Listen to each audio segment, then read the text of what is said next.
हरियाणा में बीजेपी ने हैट्रिक लगा दी है। सभी लोग हरियाणा बीजेपी को पीठ थपथपा रहे हैं, हरियाणा बीजेपी के नेताओं की चर्चा कर रहे हैं। लेकिन इस वीडियो में हम आपको बताएंगे कि बीजेपी के नेता के अलावा एक वो अदृश्य शक्ति है जिसने हरियाणा में बीजेपी की जीत में अपनी अहम भागीदारी साबित की है। जी हां, चलिए हमारे साथ प्रधान संपादक सुनील राउत जी जुड़ चुके हैं। सर, वो कौन सा अदृश्य शक्ति है जिसकी वजह से आज बीजेपी ने हरियाणा में तीसरी बार लगातार सरकार बना ली है? देखिए नीतीश, आज हर और चर्चा हो रही है कि हीरो कौन है जीत का, हीरो कौन है हरियाणा की जीत का। जिस हरियाणा में कल तक क्या, आज सुबह तक जब पहली मतपेटी खुली और जब हम रुझानों का देख रहे थे, उस रुझानों के आंकड़े में 70 सीट पार कर गई थी कांग्रेस। भारतीय जनता पार्टी 7 पर सिमट कर रह गई थी। उस वक्त बीजेपी के प्रवक्ता उछल रहे थे, वहां पर लड्डू बांटने की जलेबियां दिखाई जा रही थी। जलेबी वहां पर बड़ा चर्चा में रहा ना हरियाणा में, तो जलेबियां दिखाई जा रही थी एक दूसरे को। लेकिन चंद मिनटों बाद ऐसा खेला हो गया नीतीश कि जो जलेबी थी, जो जलेबी खिलाने वाले नेता थे, जो बीजेपी वाले मुंह लटकाए बैठे हुए थे, उनकी बांछें खिल गई और कांग्रेस वालों के मुंह लटक गए। अचानक ऐसा क्या हो गया? तो सब कहने लगे कि भाई साहब ईवीएम के साथ खेला होने लग गया है, चुनाव आयोग मैनेज्ड हो गया है। कांग्रेस, एक मैं जोड़ दूं, कांग्रेस पार्टी के दफ्तर से ढोल नगाड़े वाले बेचारे वापस लौटाए जा रहे थे। वापस लौटाए नहीं, वो नाच वाच लिए सुबह। वो जब 70 देख लिए तो उतने में इतना उत्साह हो गया, इतना जश्न हो गया कि मानो कि हरियाणा जीत लिया गया। ये वैसे ही हुआ। मैं आपको याद दिला दूं, आपको किस्सा दर्शकों को भी याद होगा, 2015 की याद मुझे आ गई। 2015 में बिहार में भारतीय जनता पार्टी के साथ ऐसे ही हुआ था। बिहार का चुनाव आपको याद होगा, बिहार खूब लड्डू बट गए, ढोल नगाड़े सब बज गए। शुरुआती रुझानों में बीजेपी बम बम कर गई। 1 बजे मामला, 1-2 बजे मामला, 1 बजा वो ऐसे आंकड़े उल्टे कि बीजेपी वालों के मुंह लटक गए थे। आज सेम पिक्चर दोहराई गई है। वो साल 2015 का था, ये साल 2024 का है। वो पार्टी बीजेपी थी, ये पार्टी कांग्रेस है। बस इतना ही अंतर हुआ, फिल्म एकदम सेम टू सेम हो गई। अब ऐसा कैसे हो गया? ये सब इस पर विचार कर रहे हैं, मंथन कर रहे हैं। राजनीतिक पंडित अपनी बुद्धि दौड़ाते रह गए, एग्जिट पोल वाले गली गली जाकर वो लोगों की राय लेते रह गए। भाई साहब, ये जब मशीनें खुली तो मामला बदल कैसे? एग्जिट पोल वाले का मोबाइल ऑफ आ रहा है इस वक्त, मोबाइल ऑफ आ रहा है, मोबाइल ऑफ आ रहा है उनका। वो भाई साहब, एक एजेंसी थी, वो पिछले चुनाव में वो रोए हुए थे स्टूडियो में। भाई साहब, वो गायब है, इस चुनाव में दिखे नहीं। अगले बार के चुनाव में आप 3-4 और गायब पाएंगे। अब नई एजेंसियां अस्तित्व में आएंगी और हम तो कहेंगे कि इन एजेंसियों को नमस्ते कर देना चाहिए। हमसे पूछ ले भाई साहब, हम बता देंगे। हम लोगों ने तो 3-3 चुनाव में सटीक आंकड़े दिया, वोट शेयर तक एग्जैक्ट बता दिया है। फर्जी वाला एग्जिट पोल नहीं मिलेगा आपको। यहां पे मिलेगा जमीनी स्तर का डेटा, जमीन से जुड़े लोगों से बात करके जो जमीन पर है वो हम आपको बताते हैं। तो पाठक हम आ रहे थे कि ये कैसे हुआ चमत्कार? क्या कोई अदृश्य शक्ति थी जो भारतीय जनता पार्टी के लिए वहां काम कर रही थी? आपने जिस शक्ति का जिक्र किया, जी हां, भारतीय जनता पार्टी नहीं, हरियाणा में एक अदृश्य शक्ति भी काम पर लगी हुई थी और उस अदृश्य शक्ति ने हरियाणा के पूरे मिजाज को बदल दिया। जो हरियाणा कल तक या चुनाव से कुछ दिनों पहले तक भारतीय जनता पार्टी के विरोध में था, जो जमीनी हवा भारतीय जनता पार्टी के खिलाफ बह रही थी, उसको भारतीय जनता पार्टी के पक्ष में कर दिया गया। ग्राउंड पर उस अदृश्य शक्ति ने ऐसा काम किया कि फिजा बदल दी गई। अब आप कहेंगे वो अदृश्य शक्ति कौन है? जी हां, तो वो अदृश्य शक्ति वही है। कांग्रेस पार्टी इस मुगालते में रही, राहुल गांधी मजे लेते रहे कि आरएसएस और भारतीय जनता पार्टी के बीच में खटपट चल रहा है। वो अरविंद केजरीवाल जी इधर नए नए नैरेटिव सेट करते रह गए, लेकिन वही आरएसएस हरियाणा में भारतीय जनता पार्टी के लिए बैटिंग कर रही थी, ग्राउंड पर काम कर रही थी। नीतीश, मैं आपको बताऊं, हमारे दर्शक इस आंकड़े को सुनकर हैरान रह जाएंगे कि पिछले 4 महीने में राष्ट्रीय स्वयंसेवक संघ ने हरियाणा के गांव-गांव में, हरियाणा की गली गली में, हरियाणा के शहर शहर में 16,000 बैठकें की।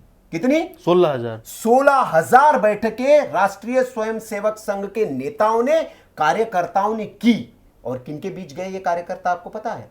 ये कार्यकर्ता गए गैर जाट समुदाय के बीच।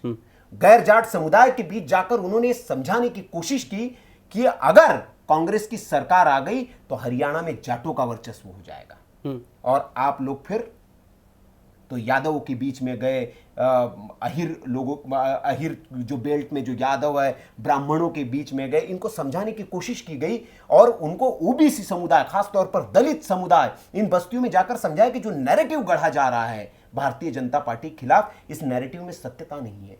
और आप देखिए सैनी साहब को मुख्यमंत्री बनाया गया। ये सच्चाई जो है, आरएसएस ने लोगों के दिमाग में जो भ्रम का एक चादर जो कांग्रेस पार्टी नैरेटिव करके प्रचार के जरिए जो फैला रही थी, उस भ्रम को दूर करने का काम राष्ट्रीय स्वयंसेवक संघ ने वहां ग्राउंड पर जाकर किया, बैठकें की। और इस बैठक का नतीजा यह रहा कि जब ईवीएम खुली तो सीटों के नतीजे देखकर सारे राजनीतिक विश्लेषकों की हवा उड़ गई।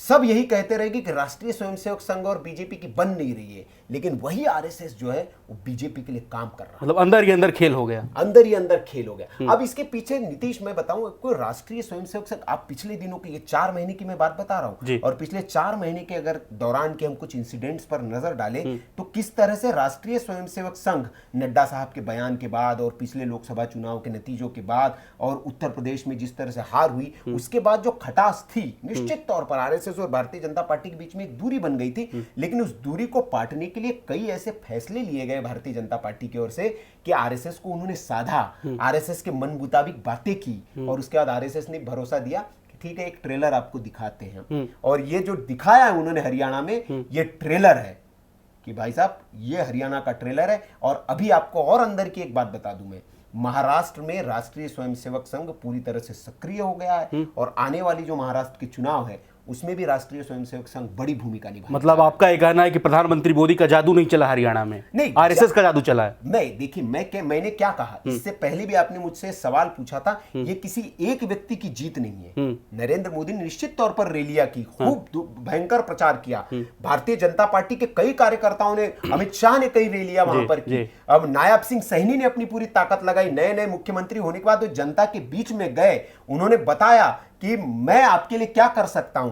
तो ये किसी एक व्यक्ति की जीत नहीं है। और नरेंद्र मोदी भी, आप मंच पर आज 7 बजे वो संबोधित करेंगे तो सबसे पहले वो यही कहेंगे कि ये जीत मेरे कार्यकर्ताओं की है। तो आप एक व्यक्ति के माथे पर क्यों बांधना चाह रहे हैं इसको, नीतीश? तो ये किसी एक व्यक्ति की जीत नहीं है, ये राष्ट्रीय स्वयंसेवक संघ की भी जीत नहीं है। राष्ट्रीय स्वयंसेवक संघ ने मेहनत की, ग्राउंड पर जाकर लोगों को समझाया और ये काम है, क्योंकि राष्ट्रीय स्वयंसेवक संघ क्या है? भारतीय जनता पार्टी का एक मातृ संगठन है। भारतीय जनता पार्टी उसी आरएसएस के कोख से जन्मी है। मां नाराज हो सकती है लेकिन बच्चे को दूर नहीं कर सकती है।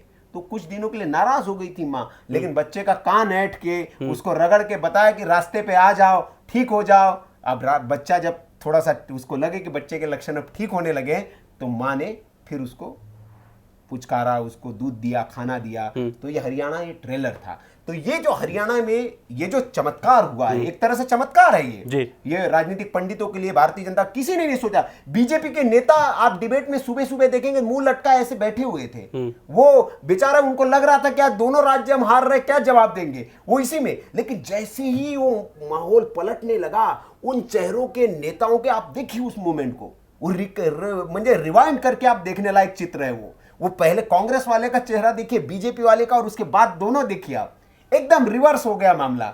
और वो जो मोमेंट था, उसके बाद बीजेपी वालों को भी छत्तीसगढ़ में जैसे हुआ था ना नीतीश, सेम ऐसे हुआ। छत्तीसगढ़ में भी किसी भारतीय जनता पार्टी, हम बात करते थे जब भारतीय जनता पार्टी के नेता उस छत्तीसगढ़ में, तो हमसे कहते थे अरे यार कहां से ले आए हो फर्जी एग्जिट पोल। बोले यार हमको यकीन नहीं है कि हम जीतेंगे, आप कह रहे हो इतनी सीटें आ जाएगी। हमने कहा कोई नहीं, नतीजों के दिन बात करेंगे। और फिर उन बीजेपी नेताओं के फोन आए कि बोले अरे आपके सोर्सेस कहां से है, ये कहां से आप लाते हैं डेटा। लेकिन विपक्ष वाले कह रहे थे सुनील जी कि जब एग्जिट पोल आया तो उसमें मायूस दिखाए जा रहे थे नड्डा साहब, उसमें तो मोदी जी गायब थे। तमाम तरीके के विपक्ष के नेताओं लगातार तंज कस रहे थे। लेकिन इस बार तो फिर हरियाणा जीत गई बीजेपी। नहीं तो नड्डा साहब कहाँ, अब तो मोदी जी लग गए हैं उसमें। मोदी जी लग गए, हाँ मोदी जी लग गए हैं उसमें। और वो सुबह से ही लग गए थे। टीवी चैनल वालों को भी शायद पता था कि हरियाणा में खेला होने वाला है। हमने तो सुबह सुबह बता दिया था 7 बजे हरियाणा में खेला होने वाला है। बताया था ना हमने कि हरियाणा में खेला होगा, 7 बजे हमने बता दिया था। अब खेला हो गया हरियाणा में, तो ये सबको पता था खेला होने वाला है, लेकिन वही नहीं, दिल बहलाने के लिए ये ख्याल अच्छा है गालिब। तो 2 दिन कांग्रेस वाले भी खुश हो गए। एग्जिट पोल वालों ने पिछले बार कहा था, बड़ी नाराजगी थी एग्जिट पोल वालों की, तो 2 दिन बोले ले लो भाई, मजे तुम भी ले लो। तो जिस तरीके से हमने आपको बताया कि एक अदृश्य शक्ति ने कांग्रेस के मास्टर प्लान में सेंधमारी कर दी, किस तरीके से कांग्रेस का जो प्लान था वो एक अदृश्य शक्ति ने फेल कर दिया। कमेंट करके बताएं विश्लेषण पर आपकी क्या राय है। बाकी देश और दुनिया की तमाम छोटी बड़ी खबरों को देखने के लिए आप बने रहे हमारे साथ। धन्यवाद, नमस्कार।